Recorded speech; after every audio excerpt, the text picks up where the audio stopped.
we should talk about the word mikvah real quick so that those who are tuning in who don't know what a mikvah is can have some idea of what we're talking about. First of all, mikvah is a ritual bath, which was done. Well, it was done multiple times, right? It was done for all sorts of. If you became ritually unclean in temple times, then you had to wash, and this was called a mikvah. Now, after the destruction of the temple, a lot of this actually changed, right? Or more rules got put onto it. How much water is enough water? What kind of water does it have to be? All these kind of things. Whether or not these were implemented in the first century, I don't know. Do you know, Rob?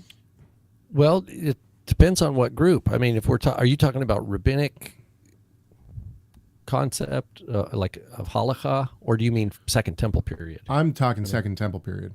Second Temple period. I mean, it's a function of where you live. If you're like, for example, we don't have a lot of remaining, or at least that have been found, first century mikvaot.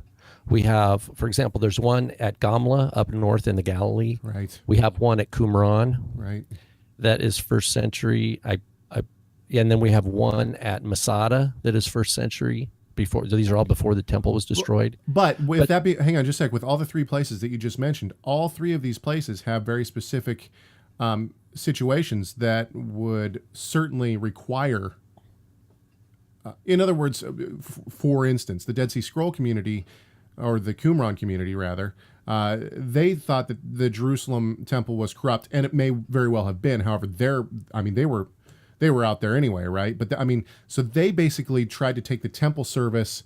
We think they tried to take forms of the temple service and implement them at Qumran. So therefore, having a mikvah would be necessary. And the same thing basically happened up at Masada. They had, they were held up at Masada during by the first century. There was a synagogue at Masada and a mikvah, and there was, of course, the Qumran community had, they envisioned themselves as a Mosaic covenant kind of community. They had a mikvah.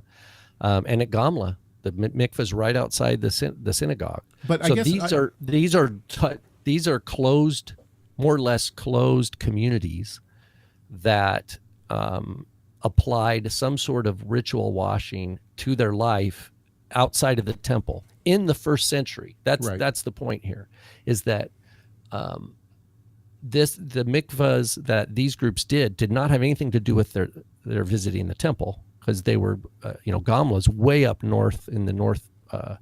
It's kind of northeast of the Sea of Galilee in the hills, in the Golan, and so it's not like the mikvah you did there would be preparation to go to the temple. Now at the south end of the temple, they have excavated lots of mikvaot that were related to people who were ascending to the Temple Mount, and the presumption is that everybody had to do a mikvah there, as part of this transition of coming into the temple space.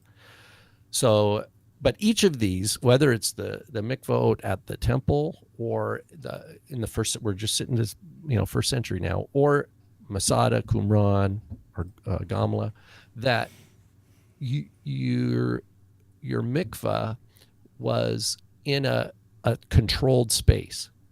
In other words, there were authorities around, like just not any, Tom, Dick, or Harry could come and do a mikvah. There would be some sort of sniff kind of walking test. through the desert, you show up at Qumran. Hi, hey, I was just wondering if I could dip in there real quick. I'm unclean and I need to be clean. Yeah, so it doesn't work that way. And there's actually a verse in the Gospel of Luke that I'd like to just, while we're talking about this aspect, I know we've got so much to talk about because we haven't even talked about baptism yet. But well, hang on. So with what you're saying, and maybe this will tie into what you're going. I don't know what verse you're going to look at, but just coming back to the idea of these were seen, like there was authority over what was going on there. In other words, not any person could come in and get into a community's mikvah. Might be Magdala, which is a new excavation on the Sea of Galilee where Mary Magdalene probably came from. There's a first century synagogue and mikvah right outside. First of all, we see that same thing going on today. I can't walk into a Catholic church and say I want to get into your baptismal. In other words, or even a Pentecostal or a yeah, right? exactly. They're gonna have questions. What do you believe? All these kind of things. But Yeah, the they're not just gonna. They're not, does this we're not talking show about baptism proper yet? But you're right. The idea is the general principle. I think that I take away from this first little thing we're talking about is this. It's a physical object, right? The mikvah is a physical space. It's in physical space that is more often than not in a controlled. There's some sort of hierarchy or community that is overseeing. There's local oversight that perhaps make sure it's clean, make sure it's okay. Hang on just a sec though. Wait though. So and controls access to here's the question then. Does that show the radical nature of what John the Baptist was doing? Absolutely, because it's the Jordan River. Anyone come and repent. It's God's mikveh. The Pharisees can't block people who, let's say the Pharisees in Jerusalem had a tight little Erev or whatever, right? Or whatever they had, and they had their little shared mikveh for their own purity down a little purposes, right? Don't miss any clips from Messiah Matters by clicking the subscribe button. Also, give this video a thumbs up and share it so other people can see it too.